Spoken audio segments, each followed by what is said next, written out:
Yes, most holy Sanini Nanini, we give you the glory and the praise for all things you have done. We thank you for your many blessings. We thank you for your mercies, even your grace, which we call favor. We thank you for all the things that you've done. We thank you for our children. We thank you for our wives, our husbands. We thank you for all these things that you've given us upon this earth, that we might fulfill our duties, even our purpose on this earth, in praise and worship of you. For the grave cannot praise you. Yes, neither can witness even believe the things that you have done and can do. But yes, you have caused us to even know you, even in the pardon of our sin, which is transgressions of the law. And we thank you that our enemies are subdued and they have been brought under, sinners slain for the sin that they do. But you've caught us just in the nick of time, and we thank you that our sin might not catch us unawares. Oh, yes, yes, yes, we've suffered long enough. Our ancestors have suffered long because of their ways, because of their idolatries, which led to many other hurtful lusts and covetousness. Oh, most holy Sanini Nani, we ask you to keep our minds and hearts from the spirit and the spirits that would try to sway us to walk and turn away from you. And we ask these things, and we thank you that you've caused these things to happen this day. And we praise you for all things. Yes. Yes, yes, yes. We give God the glory. We thank God for those of you who are joined and those of you who have been here for a while, who have followed from even day one. And we thank God for you, you, and you. We thank for those of you who have followed on TikTok and those of you that have subscribed on YouTube and those of our followers even on Facebook. And we give God the glory for you because God has brought you here for a reason, that you might learn, observe, and be encouraged. Yes, if nothing else. Now, we're in the 97th chapter of the book of Enoch. The 97th chapter of the book of Enoch. Yes, I'm T. Clay. Yes, T. Clay. Yes, yes, yes, yes, yes. Good morning, good afternoon, good evening. Those of you on TikTok, YouTube, and Facebook platforms. Yes, the 97th chapter of Enoch. Now, we're reading in verse 1. Be hopeful. Okay? You righteous. You that do right. You that don't do what right according to the laws, commandments, and judgments and statutes of the Most High. For certainly shall sinners perish before you. They shall. All of a sudden, you're going to see them, just like Psalms chapter 37. Read it. He said he was spreading himself like a green bay tree. Yo, and I behold him, he was not. I sought him, but he could not be found. Mark the perfect man, and behold the upright, for the end of his life is peace. I might have got that a little crooked, but it's right. Anyway, he said, be hopeful, ye righteous, for certainly shall sinners perish before you. Those who practice sin are sinners. Yes, those who practice transgression against the law are sinners. Yes. Yes, they practice it. They perform it every day. They perform it and feel good about it and don't like you if you're not doing what they're doing. And you shall have lordship, ownership. For this purposes, we use the word lordship as owner. Over them according to your desires. In other words, your desires, if you are following that which is right, your desires will not be wicked. Your desires would be that of the judgments of the Most High. When he says, if a man murder, kill him. He said, if a person rapes a woman or a child or whatever, kill him. He said, now, if he be found guilty, and if the two witnesses of them falsely accuse the man or the woman for such things, and they are found guilty, they shall suffer the same manner of sentence as the person they have accused falsely. Kill him. That's what he says. That's come from the word. I'm quote, unquote, yes. Now he says, now, these are the judgments, and Israel have failed to carry out those judgments which God left up to them. They didn't play God, no.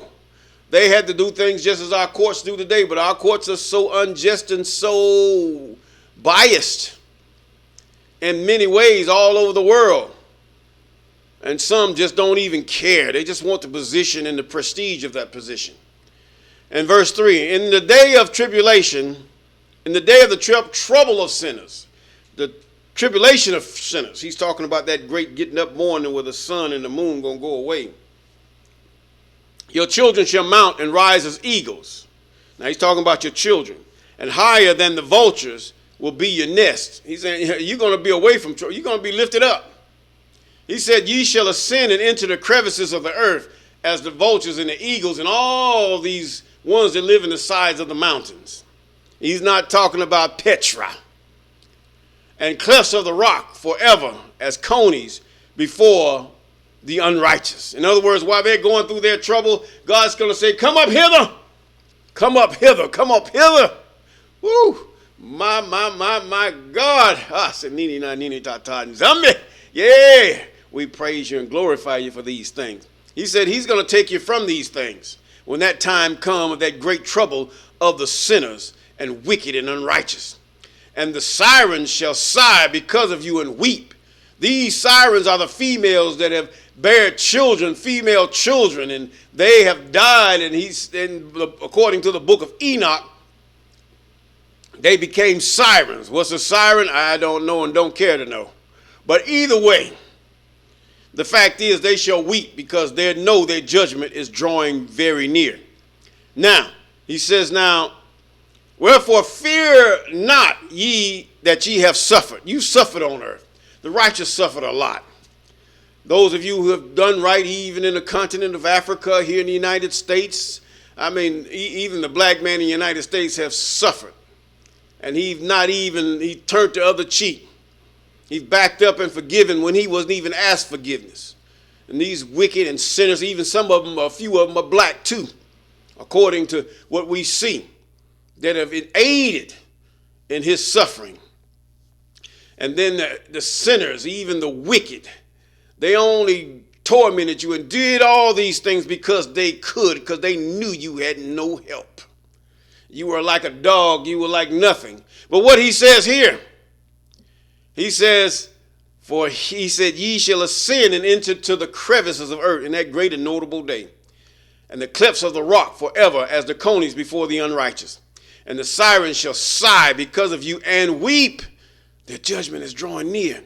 Wherefore fear not that ye have suffered. Yes, as I've said, verse 10, for healing shall be your portion. He's going to heal your heart. He's going to heal your fear of being stopped for no reason at all. And then some of you have either been shot, maimed, or whatever. Put to torment for no reason. A traffic stop. Your light going out. Or your horn didn't blow right. Or you just didn't walk across the street the right way. Hey, if you're doing those things which God had told you to do and you've suffered here on earth, it don't mean that you can't protect yourself, but it's saying you was outnumbered and there's nothing you can have done. He said, listen, healing shall be your portion. He's going to heal your heart. He's going to make you forget about those days that they oppressed and made you to suffer and cause your young ones to even be humiliated past humiliation. Yes, and a bright light shall enlighten you. What is that light? He's not talking about the gospel. He's talking about the law. And the voice of rest shall hear from heaven. In other words, there remaineth a rest to the people of the Most High. There remaineth a rest for you. There remaineth a rest for you. If you're doing that which is right and have suffered for your righteousness, there remaineth a rest for you. In this we are hopeful. Yes, even while we live upon this earth, we are hopeful. For if in this life you only have hope, you are among men most miserable, because we're in many lands we are few in number, except for on the continent. We're few in number and scattered. Yes. He said, woe unto you, ye sinners, for your riches make you appear like the righteous. In other words, the righteous, you should not be worshiping or even give ear to those who wear these nice suits and the gold rings, and they have a status among men, but yet, like every other man, they shall die. No, no, no, no, no. You sin right there by doing it. Let them go. Give them all their respect because of the people that have foolishly respected them, but let them go because money is the whole object of their respect. Okay? Woe unto you, ye sinners, for your riches make you appear like you're right. Yes, that's why they elected rich presidents, rich council members, those who have money and high prestige, wear nice clothes and goodly houses. Yes, and them the very ones that persecute and wear you down and hate your very appearance. But your hearts convict you of being sinners. And you, those of you who are like this, you know you sinners. Yeah, you do know you, don't you? Oh, yeah, you know that, don't you? Yeah, yes, you do. And this fact shall be a testimony against you for the memorial of your evil deeds, your racism, your biasness, your putting down because a person has less than you. You're not even trying to help a person even get that which they need to be content. Yes, but yet oppress them even more. Those of you on the continent, you're stealing money. In the U.S., you're stealing money and then causing those who have none and need your help and aid, and you say what? Pull yourself by your bootstraps. No, it don't work like that, my friend. You got to die one day. And only God let you live to test the righteous. But then when that day comes of you, and this fact shall be a testimony against you for a memorial of your evil deeds. Woe to you who devour the finest of wheat. He said, and drink wine in large bowls. In other words, you get drunk and you get full. And tread underfoot the lowly with your might. Yes, you have those who want your money, they want your favor, so they employed by you. So you say, go, cut his neck off. Just like one of the YouTube things says, power. You feel power because you got money, because you so pretty or you so handsome and you got money, or you know somebody that got money, or you made bedfellows with those who have money. Yes, power. That is what God is talking about. That's wickedness. That's sin. Woe to you who drink water from every fountain, but yet you don't want another person from drinking the same fountain you drinking in. For certainly ye shall be consumed and wither away, because you have forsaken even that fountain of life. Yes, you've forsaken even that God who blessed you to be who you are. God who blessed you to put you in a status where you can be content with what you have. You have forsaken even what you knew about God and what you understand about God, because God is getting ready to judge you even in these period of time. Woe to you who work unrighteousness. You're not doing right. In other words, you're not right. You're not right. And deceit and blasphemy. Yeah, some of you come up and you talk about, I see some here on some of the platforms. Who is God? God didn't do this. God didn't do that. God didn't do this. Complainers walking after their own lust. You want likes. You want all these other things. And Christian this, Christian that. We know about Christianity. We know that it's just a bunch of hill of beans and paganism. Yes. But the message still stays the same. Obey the commandments, statutes, and judgments of the Most High. He ain't talking about no Christmases and Easter's and all this other stuff. He ain't talking about all that other stuff that they give you that ain't even written in the Christian books. No. Christianity is a whole different thing from what this Bible states. And then some of you try to quote the Bible and don't even know what you're talking about. Sound like a fool that standeth in his pointed shoes. Yes, you do.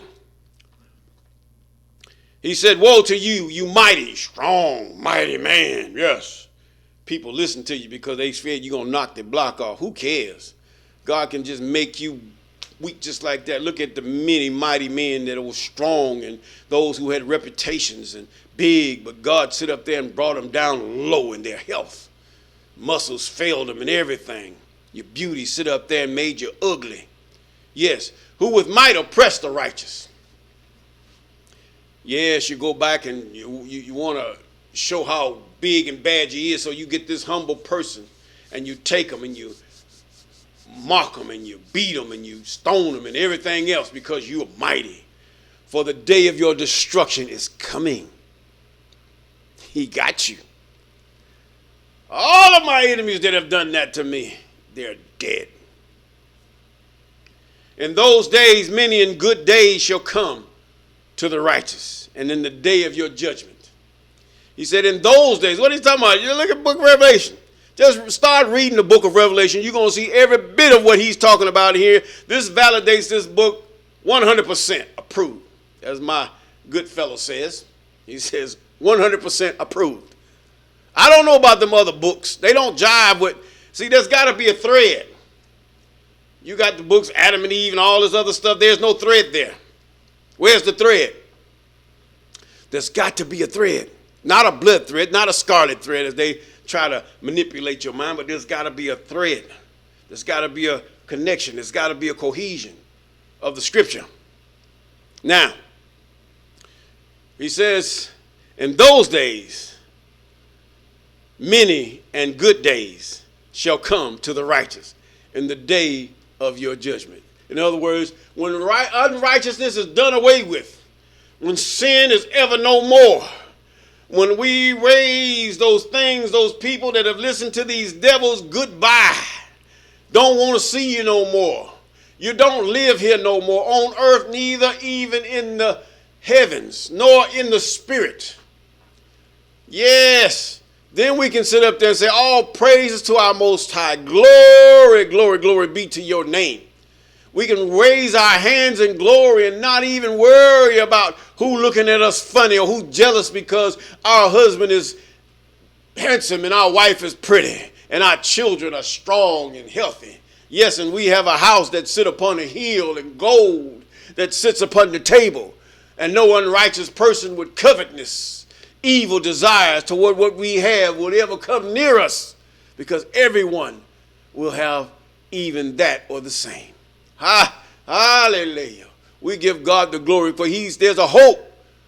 There's a rest from this wickedness and unrighteousness that remains to the people of God.